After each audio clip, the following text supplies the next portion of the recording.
नमस्कार. आजच्या या विश्लेषणात आपण एका अशा ब्रिटिश मिलिटरी इंजिनियरची गोष्टी बघणार आहोत ज्याने भारताचा स्वतःच्याच प्राचीन सभ्यतेकडे बघण्याचा दृष्टिकोन अक्षरशः बदलून टाकला. आता जरा कल्पना करा, 19व्या शतकातील एक अभ्यासक रखरखत्या उन्हाची पर्वा न करता नकाशे आणि मोजमापाची साधने घेऊन जंगले आणि वाळवंट तुडवत फिरतोय. आणि हे सगळं तो कोणत्याही सत्तेसाठी किंवा सोन्यासाठी करत नव्हता, तर शतकानुशतके धुळीखाली हरवलेली आपली शहरं शोधून काढण्यासाठी त्याची ही धडपड सुरू होती. या माणसाने नक्की काय साध्य केलं हे समजून घेण्यासाठी आपल्याला त्यांच्या आधीची परिस्थिती पाहावी लागेल. कनिंघहॅम यांच्या आधी सारनाथ आणि सांचीसारखी अत्यंत महत्त्वाची ठिकाणे पूर्णपणे दुर्लक्षित होती. अमूल्य अवशेष एकतर नष्ट होत होते किंवा थेट चोरीला जात होते. पण या माणसाने या सगळ्या गोंधळाला एका शिस्तबद्ध आणि वैज्ञानिक जतन प्रणालीत बदलून टाकलं. पण एक मिलिटरी इंजिनियर अचानक पुरातत्वशास्त्रज्ञ कसा बनला? चला त्यांच्या सुरुवातीच्या आयुष्यावर एक नजर टाकूया.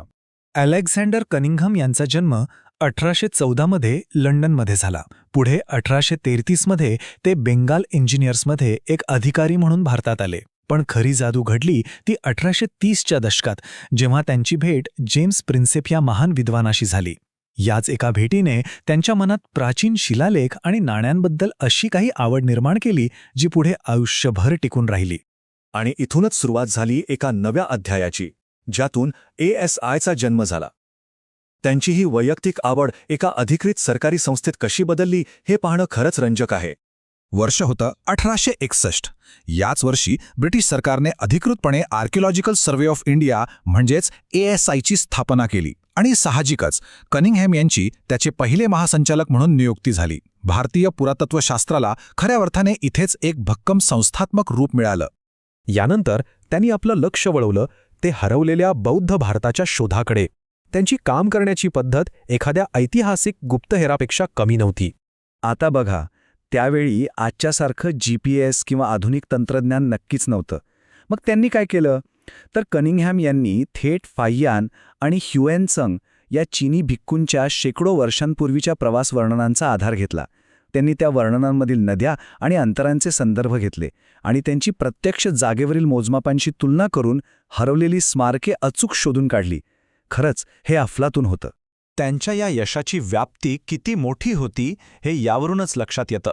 त्यांच्या याच अतिशय सूक्ष्म आणि अचूक सर्वेक्षणामुळे सारनाथ, सांची, तक्षशिला, कुशीनगर आणि नालंदा यांसारखी प्राचीन बौद्ध सभ्यतेची अत्यंत महत्त्वाची केंद्रे कायमची नामशेष होण्यापासून वाचली. उदाहरणच द्यायचं झालं तर तक्षशिलेचं देता येईल. ग्रीक ग्रंथ आणि चीनी प्रवाशांच्या नोंदींचा कुशलतेने मेळ घालत त्यांनी जेव्हा तक्षशिलेचा शोध लावला तेव्हा प्राचीन भारतीय सभ्यता आणि तिथल्या विस्तीर्ण शैक्षणिक व्यवस्थेबद्दलची जगाची समजच पूर्णपणे बदलून गेली. 1870चं दशक त्यांच्यासाठी अत्यंत महत्त्वाचं ठरलं.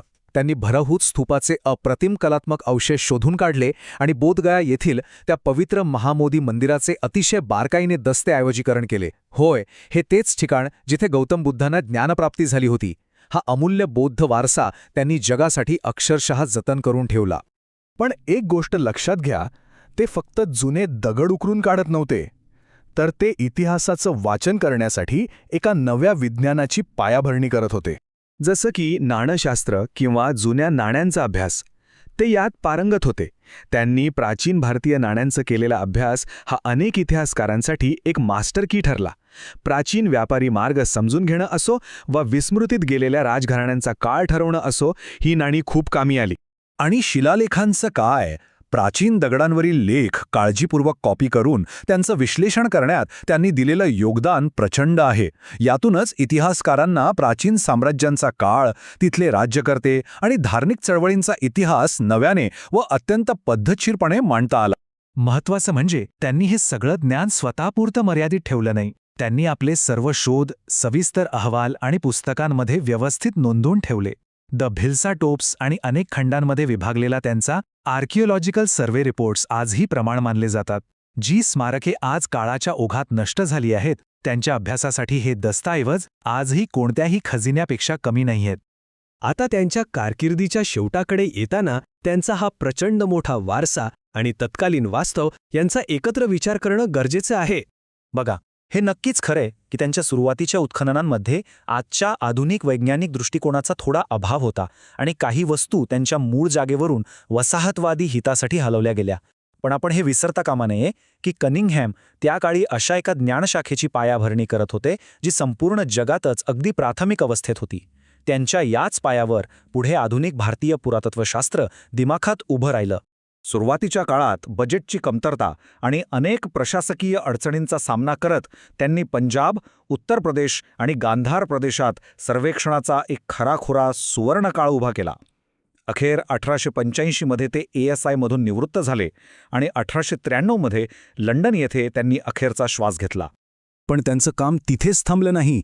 आजचा आपला भारतीय पुरातत्व सर्वेक्षण विभाग आजही त्यांनीच रचलेल्या त्या भक्कम पायावर उभा आहे. ही एका अशा व्यक्तीची गोष्ट आहे ज्याने भारताला त्याच्या स्वतःच्या मौर्यकालीन इतिहासाशी, प्राचीन व्यापारी मार्गांशी आणि महान बौद्ध सभ्यतेशी पुन्हा एकदा जोडून दिलं आणि दंतकथांना एका पुराव्यांवर आधारित इतिहासात बदललं. त्यामुळे पुढच्या वेळी जेव्हा आपण नालंदाचे ते भव्य अवशेष किंवा सांचीचे स्तूप पाहू, तेव्हा लक्षात घ्या की आपण एका अशा सैनिकाचा वारसा पाहत आहोत ज्याने आपलं संपूर्ण आयुष्य एका गाढल्या गेलेल्या सभ्यतेला प्रकाशात आणण्यासाठी वेचलं. जाता जाता एका गोष्टीचा नक्की विचार करा.